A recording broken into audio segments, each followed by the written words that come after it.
I'm Emilie Lunt, and I believe with my whole heart and soul that our homes are places where we can seek and love the truth, celebrate beauty, and learn good things every single day. That's why I'm educating my kids at home, and I know you can do it too. Welcome to Heart and Soul Homeschool. Well, welcome Jenifer Davidson to Heart and Soul Homeschool. I'm so happy that you're here. Thank you for having me. So this is exciting because for the last 3 years, the Herzog Foundation has had a program called Excellence in Christian Education. And so through that program, they have been honoring teachers each year who teach in brick and mortar private Christian schools. And we're really excited this year because they've expanded that program to include homeschool co-ops. And so yours is one of the co-ops selected in this inaugural year to win the Co-op of the Year award. So we are so excited for you, and I'm really excited to let my audience hear your story because you and I chatted for a few minutes the other day, and your heart for your kids and for homeschooling just shines. And so I'm really anxious to let you tell your story. Before we get into GraceLubbock Homeschool Group, which is the name of your co-op, why don't you tell us just a little bit about your family and yourself, if you would? Sure. Well, I'm Jenifer Davidson, like she said. My husband, Brad, and I live in Lubbock. We've lived here for 25 years, and we have 6 children, ages 25 through 8, and this Friday we will have been married 27 years. Congratulations. So we've been in Lubbock. It's a great place. So you were telling me you have exciting news happening in your family in the next few weeks. Do you want to share that? Sure. Brad and I are going to be grandparents for the first time. Our oldest daughter, Jordan, is going to have a baby boy in mid-October. So we'll have 2 under 10 and 8 at the house and then a grandbaby on the way. That's so fun. Babies in a family just add such a great dynamic. It's such a sweet time. So I'm excited for you. Well, let's go ahead and talk about GraceLubbock Homeschool Group and how it started. You told me the other day, and it's just one of those stories that I think all the moms who are listening are going to relate to. And I think it's really gonna reach their hearts. They're gonna know how you felt. So tell that story of why you started this group. So in our little family at that time, we had 4 kids, and we had a pretty good group and community of people that we hung out with the same age kids that our kids were at the time.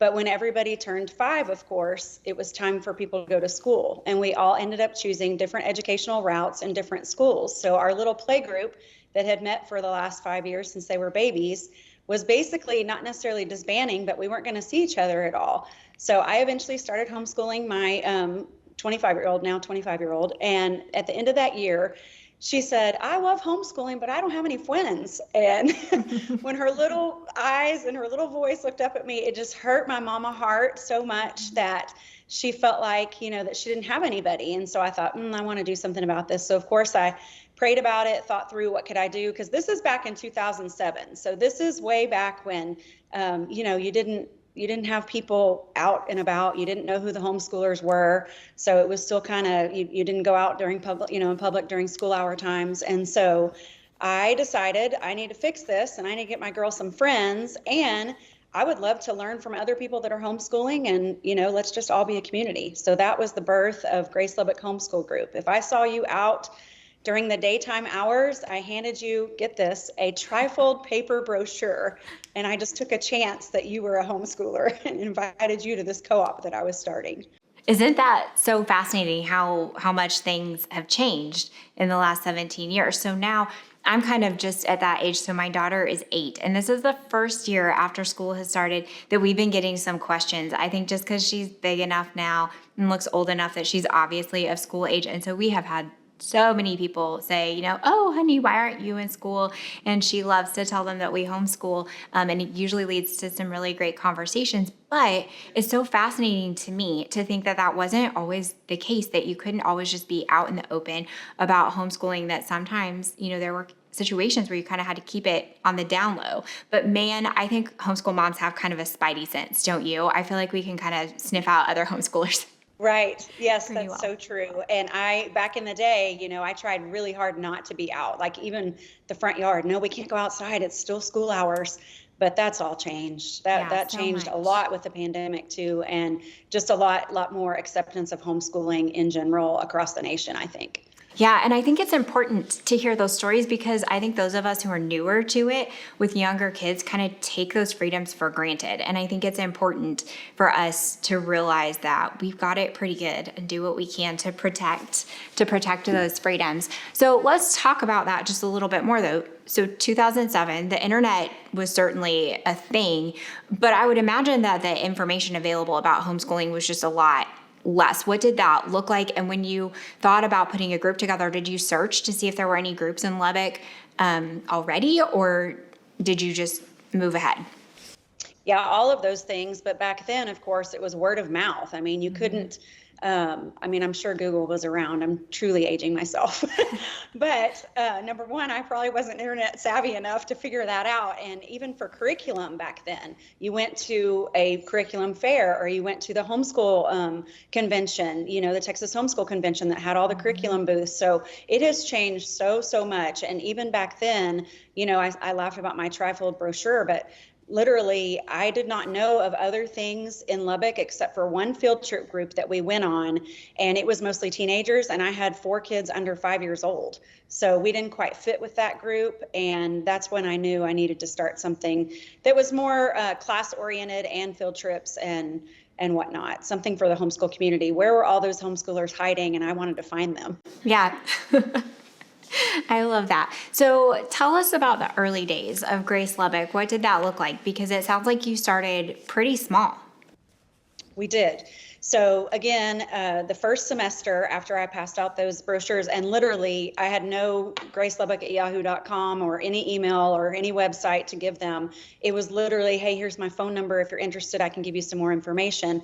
So basically, our library here had a community classroom, and you could pay $25 and use that community classroom. So I said, hey, if you're a homeschooler and you want to come, I'm going to teach the 7 continents. And so it was basically a one-man show that semester.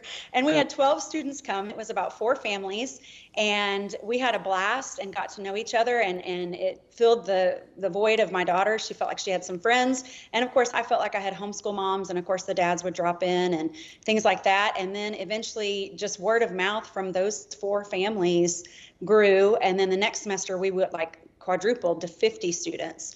And then it was find a different place to meet and all the things. And of course, as you grow, there are some growing pains. And so we ended up moving to a church that first year, and it was great. And just ever since then, word of mouth. And we still are word of mouth. I don't advertise Grace Lubbock at all. You have to email me if you're interested, and you tell me who you have heard about it from. So it's very interesting. Yeah, that's really interesting. So let's kind of, not to be negative, but let's talk about some of those growing pains, because I think, there are a couple of things about your story that I really think are encouraging and might be an encouragement to other homeschool moms, because it took a certain amount of courage on your part to step out, right? You had to be brave and bold to approach those other moms while you were out and about. But then also that seems to, those personal connections that you're creating seem to have created a really genuine and invested community. And I think sometimes with everything being online right now, sometimes those genuine communities, things are so, I don't know if you call it low entry or low risk when everything's online. Do you think that creating that initial group personally through personal connections and then continuing that on, do you think that has just kind of changed the flavor of your group? I do think so. I mean, the first thing I'll say about that is I believe that God never intended any of us to do anything in isolation. And I feel like regardless of where you live, your location, you need people, and we all need people. Our kids need people. We need people. And so that's just something for me personally, my own heart is isolation is not good. Community is better. And the second thing with that is, when there are some people that they've come to Grace and it's just not for them, but I think people truly come to Grace for the community. I think the classes are the cherry on the top, and you may have used the classes as the avenue to get into Grace, but really you find friends and family. I mean, that's what we say. We're just one big Grace family, and we try and meet all the needs, core needs of people. And I mean, that's our mission and vision is to meet all the needs from baby to grandma, in our group. And the classes are just the cherry on top. Yeah, that's so neat. That's really neat. So you started with 12, and did you tell me that you have 450 students now? Yeah, so every semester it's different. In the homeschool world, we have 138 families this fall, but 138 families, last year we had 155 families. So based on that, you might have, my husband said, oh, so you went down in numbers. Well, no, we didn't go down in numbers. It's just those 138 families have 4 to 6 kids each, and the 155, some of them had only 1 or 2 kids. So you never really know what you're going to get as far as when you say families. But yes, we run in our K through 12 program around 450 students. And then, of course, Grace is very family oriented. So we want you to be able to bring the whole family as far as your little ones too. So we offer preschool and nursery classes too, and have about 80 to 85 of those. That's really neat, because I know that's challenging. That was one of the things when we started homeschooling, and this is a super common scenario that, I had a kindergartner and a baby. And so I think sometimes that can be really limiting, and it's hard to visualize, okay, like I know what my kindergartner is going to do, but what is my baby going to do all day? And so I think that's really neat that you've set out to create an atmosphere where everyone is welcome and everyone has a place. So let's talk about that growth process, because I imagine when it was just the 12 kids and the 4 moms, that you guys could just kind of informally plan things. As you grew, you had to add structure, right? And so what did that look like, and how did the original families handle those changes? Before, way back when, in the 12 student and even the 50 student, it was just me. And I just bought a bunch of stuff from Target as far as supplies are concerned, or Walmart or wherever online. I don't even know if I did online because it wasn't really a thing back then. But I just had a closet full of stuff. So basically what happened is we outgrew the community center, and I guess it was just me at that time. I guess I just decided, okay, we're going to get this church. And it's funny when you call a church, hi, I'm Jenifer Davidson. I'm started this group called GraceLubbock Homeschool Group. Can I bring 50 people into your church, on Fridays? And they would say yes. And in the early times, whenever we were small, they would just donate their church, and that was fine. Now, today, and I'll talk a little bit about that. Today, I call, and if we need a new venue, I'm like, hi, I'm Jenifer Davidson. Could we please bring 600 people into your church every Friday? It's a little bit more of a challenging phone call and logistics. A little more wear and tear, right? Yeah, it is. And we obviously, it is a business. I mean, we are asking to rent their venue or to use their venue. So we do rent and our venues now. But as far as the families and what the families are involved in, I do think this sets GraceLubbock Homeschool Group apart also. Our per family, we have per family fees, and they're only $170, and it includes all of your supplies and stuff. So I think that making it affordable allows it to grow, because we know a lot of homeschool families are sacrificing down to 1 income to be able to stay home and educate their children. Mm-hmm. But aside from that, the way that we work now is every family is a volunteer. I am a volunteer, have been the whole time, and we ask that every family once a year submit a class. And so let's say your hobby is gardening. You didn't go to college, you don't have a degree, you don't know what else to teach, so you have great hobbies. Gardening. So we might offer a gardening class, and you have 100, and this year I said we had 138 families, and each person submits a class, and we only need 65 of those classes. So only about 50% are going to get chosen, and then the next semester we do the whole thing again. So really it is a big team effort, and I think the biggest thing that I have learned as a leader is and every parent there is going to be a leader at some point. They're going to teach at some point or work at some point as a home monitor or whatever. We require one parent to stay on campus during our co-op. It's not a drop-off program. So I think the team vision, if you can impart that as a leader and then love on those leaders and thank them a lot, I think it really, really works. We don't generally have the 80-20, you always hear about 20% doing 80% of the work. Mm-hmm. We don't really have that at Grace. Everybody's kind of a team player. So that has worked really well for us. Yeah, that's really neat to hear, because I think that is true. And that's something that, churches struggle with. Really anything that you do, it's always, whether it's organizing a class party at school, being a room mom, in any part of our mothering walk. I feel like there are a few moms who always step up. And so it's really a testimony to your leadership that you've been able to create an atmosphere where people want to serve and they feel appreciated, and it's rewarding, and that they all have kind of some skin in the game, because that really just creates a love for what you're doing and models such a positive thing for our kids. And then also, I think it keeps you from getting burnt out on what you're doing if you've always got backup. So probably that encouragement has let you, be encouraged to stay in your leadership position longer, which is just a really neat kind of cycle that you've set up. I love to hear that. So let's talk about kind of administratively. Do you have a team? I mean, that's a lot of people to organize every week. What does that look like from an administrative standpoint? I would say that admin is a gift that God has given me, and that's where I truly shine, if you will, not to be prideful or whatever. That's just the way that my brain thinks. And so, when we had the 12 people, it was just a spreadsheet, right? You have the families' names and phone numbers. But as we have grown, we obviously, you have a handbook because things have gone wrong. And so now we have a handbook. And then eventually, probably I think about year 5, we went ahead and became a 501c3 and had a board and created a board. And the other thing that I love about Grace is that our board members, we don't have a cap on how long, and they tend to stay because they do have skin in the game, and they like it, and they like their position, and they like serving.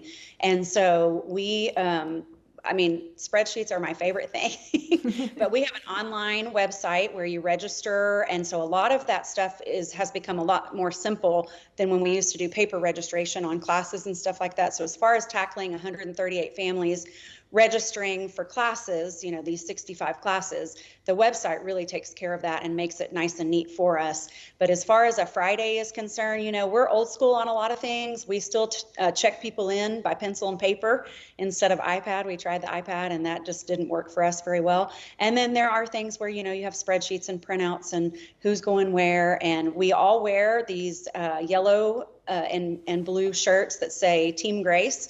So if you're in an admin position, which would be a board member or a hall monitor or a lead teacher that semester, you would wear the teal shirt with the Team Grace in the yellow.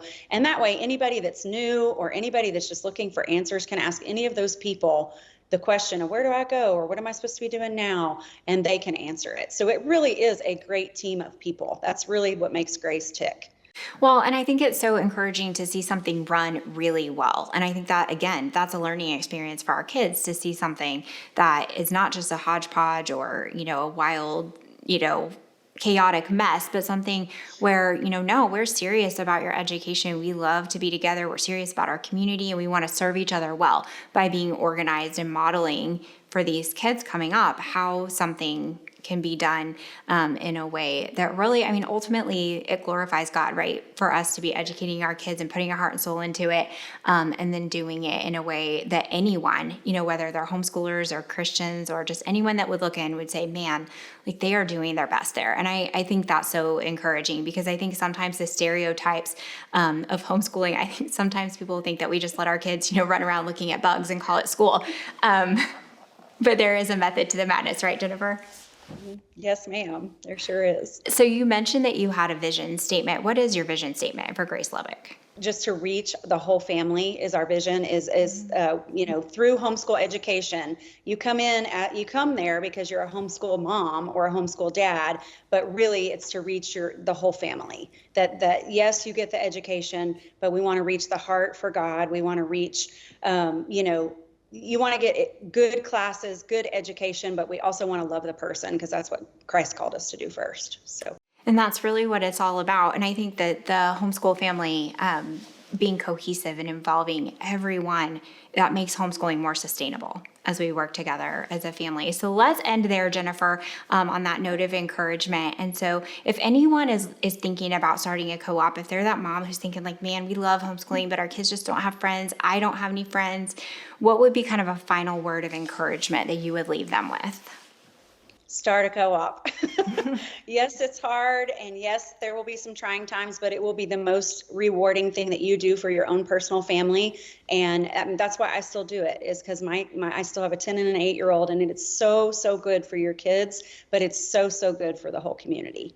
So take a leap of faith and do it. And I'll just use this as an opportunity to plug a program that the Herzog Foundation has rolled out in the last year. It's called HF Homeschool. And so if you are thinking about starting a homeschool co-op, check that out. We'll link to the page in the show notes so that you can go. They have a step-by-step program basically that will walk you through all the steps that Jenifer had to figure out on her own, from incorporating into a 501c3 to how to create your vision statement, staffing, all of those things that it's already thought through and laid out. And so you can rest assured that you're doing things thoroughly and well. So I encourage you to check that out. Jenifer, thank you so much for spending your time. And we're so proud of you, excited that you're one of the inaugural winners of the Co-op of the Year, and can't wait to see what all the good things that happen at Grace Lubbock going forward. Thank you so much. It's such an honor to win the award. For the rest of you, I hope you'll join me next week for the next episode of Heart and Soul Homeschool. Heart and Soul Homeschool is a podcast presentation of the Herzog Foundation. The views and opinions expressed on the show are those of the host and guests and not necessarily the views of the Herzog Foundation. Be sure to like and subscribe to the show so you never miss an episode of Heart and Soul Homeschool.